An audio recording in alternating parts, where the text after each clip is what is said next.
মান যদি দিতে নবীকে দিও, ভালো যদি বাঁচতে হয় নবীকে বাঁচো। জোরে বলে বলে নবী আবার দাঁড়িয়ে থাকবে জাহান্নামের গেটে, একটা উম্মত যেন তার না যায় জাহান্নামে। সেই নবীর মোহাব্বতে, সেই নবীর মোহাব্বতে সালাম কিয়াম করিও। আরে মান যদি দিতে হয় নবীকে দিও, আরে ভালো যদি বাঁচতে হয় নবীকে বাঁচো। এবার বন্ধুরে হযরতে আমিনা আব্দুল্লাহকে বিদায় দেওয়ার পরে ভাইদের সাথে যেন রওনা দিলেন মুলকে শামে যাবে। ব্যবসা বাণিজ্য করার পরে হযরতে আব্দুল্লাহকে বলে তার ভাইরা, তুমি কি নিজের বিবির জন্য কিছু নেবে না? হযরতে আব্দুল্লাহ বললেন, আমার মালিক আমার আব্বা রয়েছে, আমি কেন নেব? কারণ যে বাপ বেটার মহব্বত খুব গভীর। হযরতে আব্দুল মুত্তালিব এবার যখন বলতে লাগলেন, ঠিক আছে আমার মালিক আমার আব্বা আছে, সবাই যেন কেনাকাটা করার পর বাড়িতে রওনা দেবে। এখনকার মতো তো বাস ট্রেন চলতো না, আগে উট কিংবা গাধার উপরে সফর হতো। এবার সবাই যেন মক্কা নগরীর জন্য রওনা দিয়েছে। এক একটা করে উটের উপরে একজন মানুষ বসেছে। হযরতে আব্দুল্লাহ পিছন দিকে বসেছে। এবার চলতে চলতে অনেকদিন পর বাড়িতে ফিরছে, যেন মনে খুব আনন্দ। হযরতে আব্দুল মুত্তালিব বলে, ও বেটি আমেনা, আমার কলেজার টুকরা আব্দুল্লাহ আসবে। ও বেটি আমেনা, গোসল করে নাও, নতুন শাড়ি পরে নাও, আতর গোলাপ লাগিয়ে দাও। ও বেটি আমেনা, আমার বেটা আব্দুল্লাহ তোকে যখন দেখবে, তোমাকে দেখার পর সমস্ত দুঃখ যন্ত্রণা তার মিটে যাবে। 100 টাকা দিয়েছে, আল্লাহ দানকে কবুল করো। আর একজন 50 টাকা দিয়েছে, কবুল করো। হযরতে আব্দুল্লাহ বাড়ির দিকে রওনা দিয়েছে। আস্তে আস্তে গো মাকামে আমওয়ান নামক জায়গায় যখন পৌঁছালো, হযরতে আব্দুল্লাহ রোডের উপর চড়ে থাকতে পারে না। সবাই যেন উটের উপর বসে আছে। আব্দুল্লাহর পেটের ব্যথা যেন শুরু হলো। হযরতে আব্দুল্লাহ ভাইদেরকে ইশারা করে বলে, তোমরা আমার কাছে এসো। আসার পর বলতে লাগলেন, আমার পেটে ব্যথা। ও ভাই রে, আমি হয়তো আর বাড়িতে যেতে পারবো না, তোমরা কি আব্বাকে জানিয়ে দেবে? আব্দুল্লাহ যেন রাস্তার মধ্যে অসুস্থ, আব্দুল্লাহর পেটের ব্যথা আর বোধহয় আসতে পারবে না। এই বলে হযরতে আব্দুল্লাহ মাকামে আবু আই যেন বসে রইলেন। একের পর তার ভাইরা যেন বাড়ির দিকে রওনা দিয়েছে। এবার হযরতে আব্দুল্লাহ পেটের যন্ত্রণা বেশি করে বাড়তে লাগলো। এবার হযরতে আব্দুল্লাহ যে পোলা হবে, সন্তান হবে, দুনিয়াতে আসেনি, আসার আগে বাবা হয়ে যায়। আব্দুল্লাহ পেটের যন্ত্রণায় বসে আছে। কিছু বকরির রাখাল সেইখানে বকরি চড়াতে ছিল, ছাগল চড়াতে ছিল। তাদেরকে ডেকে বলছে, ভাই আমার বাড়ি মক্কা নগরে, আমার আব্বার নাম, দাদা চুপ করান, ওদেরকে একটু চুপ করান। আমার বাবার নাম আব্দুল মুত্তালিব, মায়ের নাম, আমি মক্কা নগরীর বাসী,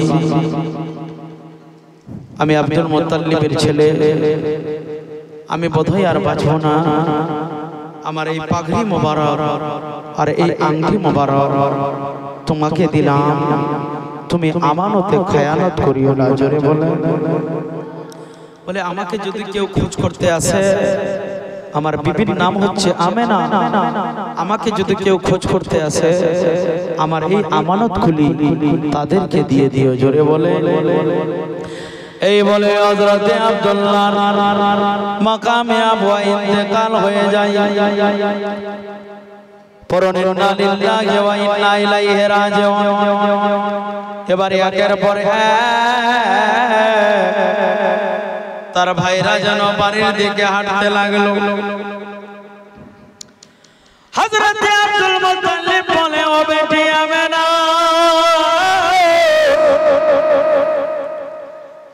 আমার ছোট সন্তান আব্দুল্লাহ আসবের মা 3 মাস যেতে 3 মাস আসতে 9 মাস। এবার বলতে লাগলেন, ও বেটি আমেনা, তুমি গোসল করে নতুন কাপড় পরিধান করে একটু সেজে গুজে থাকবে। মারে আমার আব্দুল্লাহ যখন তোমাকে দেখবে, দেখে তার মন শান্তি হবে। কিন্তু আব্দুল্লাহ দুনিয়াতে থাকলে না আসবে। হযরতে আব্দুল মুত্তালিব বলে, ও বেটি আমেনা, একটু রাস্তার দিকে তাকাও রে মা,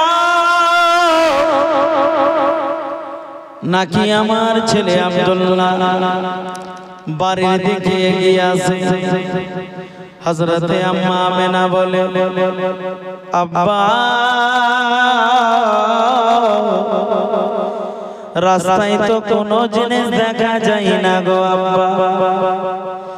হযরতে আব্দুল মুত্তালিব বলে, বেটি আমেনা, একটু উঁচু জায়গায় চড়ে দেখো, 7 জন গেছে, 7টা ওটের মাথা দেখবে। হযরতে আমেনা আর একটু উঁচু জায়গায় চড়ে গেলেন। একটু পরে দেখতে পাই যে 7টা ওটের মাথা দেখা যায়। হযরতে আমেনা বলছেন, আব্বা, মায়েরা আপনারা চিৎকার করিয়েন না, সুবহানাল্লাহ। আরেকজন দিয়েছে 200 টাকা।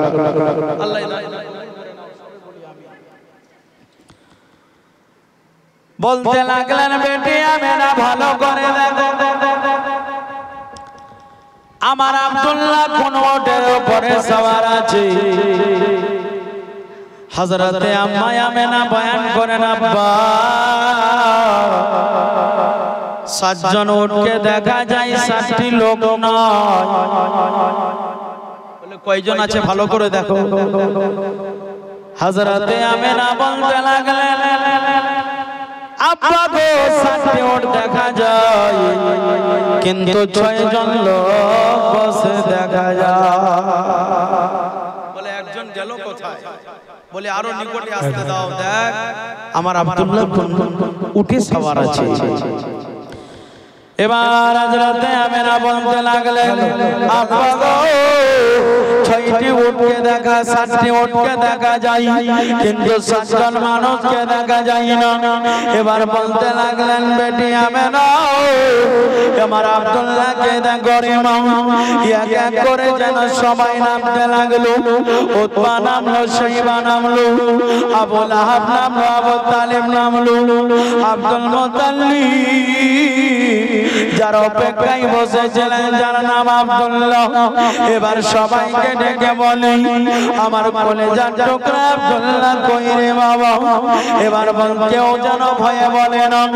বলতে লাগলেন, আব্বা, আপনার ছোট ছেলে আব্দুল্লাহ মাকামে আবওয়ায় পেটের যন্ত্রণায় পড়ে আছে। আব্বা গো, সে আমাদেরকে পাঠিয়ে দিয়েছে, তোমরা বাড়িতে যাও। হযরতে আব্দুল মুত্তালিব বললেন, আমি জানি তোমরা আমার সন্তানকে রেখে এসেছো। বলে আব্দুল্লাহকে যতক্ষণ দেখবো না, আমি বাবার মনে শান্তি হবে না। এবার হযরতে আম্মা আমেনা বলেন, আব্বা গো, আমার আব্দুল্লাহ কই গো আব্বা? তো বাড়িতে আসলো না, তার সাথে আর দেখা হলো না। আব্বা গো আপনি আবার স্বামীর কাছে নিয়ে চলুন। হযরতে আব্দুল মুত্তালিব বলেন, ও বেটি আমেনা, তুমি টেনশন করিও না, কান্না করিও না, চলো আমার সঙ্গে চলো।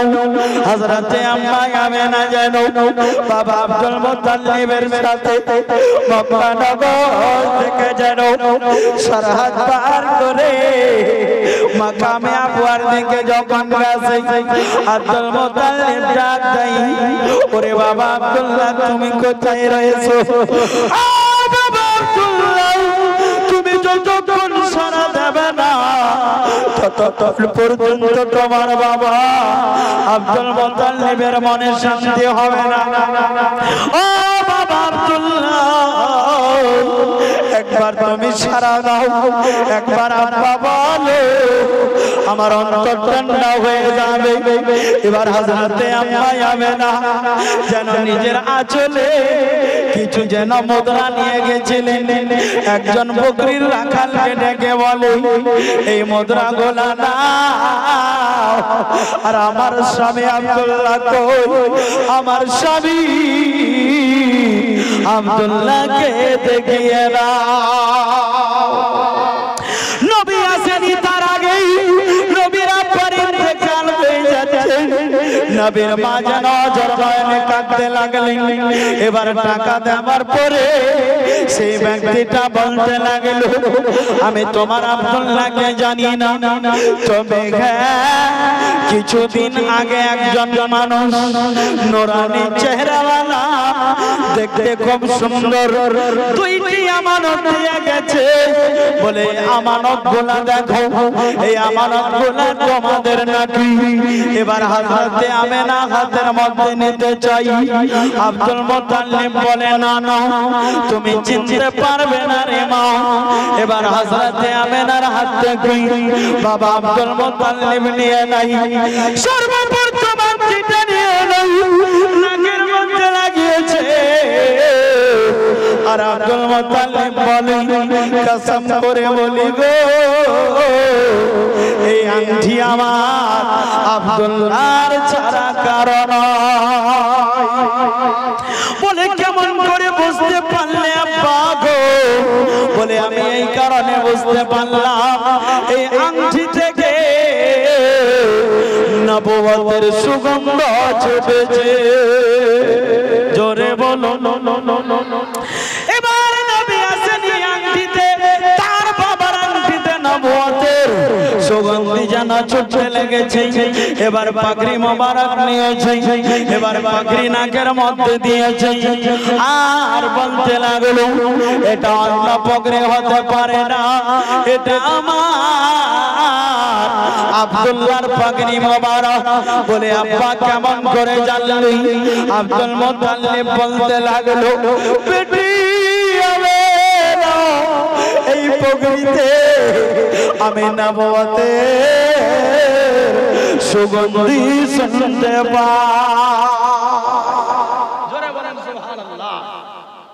এবার বলে তাড়াতাড়ি করে আমাকে দেখাও, আব্দুল্লাহর তো ইন্তেকাল হয়ে গেছে, এবার কাকে দেখাবি? এবার বকরির রাখাল ওই ছাগলের চারওয়া বলে, চলো আমার সাথে চলো। এবার নিয়ে যেতে যেতে একটু জঙ্গলের পাশে নিয়ে গেল, যাওয়ার পর বলে, কোথায় একটু দেখা দাও? বলে তোমার আব্দুল্লাহ এই কবরে শুয়ে আছে। যেমনি ভাবে হযরতে আম্মা আমেনাকে বলেছে, হযরতে আম্মা আমেনা বলতে লাগলেন, আমার আব্দুল্লাহ কবরে শুয়ে আছে। হযরতে আম্মা আমেনা অজরে কাঁদতে লাগলেন, আর বলতে লাগলেন, ওগো আব্দুল্লাহ, আমার হাতের রং এখনো মেটেনি, আমার সোহাগের শরীর থেকে সুগন্ধ যায়নি। ও স্বামী, তুমি আমাকে একা রেখে আসলে। হযরতে আম্মা আমেনা অঝর নয়নে কান্না করেছিলেন। হযরতে আব্দুল মুত্তালিবকে বলি, ও আপনি নাকি বলেছিলেন আপনার ছেলে পুনরায় ফেরত হয়ে আসবে, কিন্তু আমার আব্দুল্লাহ তো আসলো না। এবার হযরতে আম্মা আমেনা বেহুশ হয়ে পড়ে গেল। আবার যখন জ্ঞান ফিরে আসলো, আল্লাহর আরশে আযমের ফেরেশতারা বলে, ওগো আল্লাহ, এই কাণ্ড, যার পেটে তোমার নবী রয়েছে গো আল্লাহ, তার মা জননী এত কান্না করে, আল্লাহ গো, আমরা তো ফেরেশতায় সহ্য করতে পারলাম না। আমার আল্লাহ পাক আল্লাহ তাআলা বলতে লাগলেন, ওরে আমার ফেরেশতারা, আমি নবীকে পাঠাচ্ছি, আমি তার হিফাজত স্বয়ং আমি আল্লাহ করব। একটু জোরে বলতে হবে সুবহানাল্লাহ, আর একটু মহব্বতে বলুন সুবহানাল্লাহ। হযরতে মা আমেনা স্বামী হারা হয়ে যাচ্ছে, আসমানটা যেন ভেঙে পড়ে গেল। নবীর মা এত অঝর নয়নে কান্না করে, আকাশের ফেরেশতারা অঝর নয়নে কেঁদে যায়, বলে আল্লাহ, তোমার নবী তো কষ্ট পাবে। বলে, ও ফেরেশতারা, নবীকে আমি পাঠাচ্ছি, নবীর হেফাজত স্বয়ং আমি আল্লাহ করব। জোরে বলে।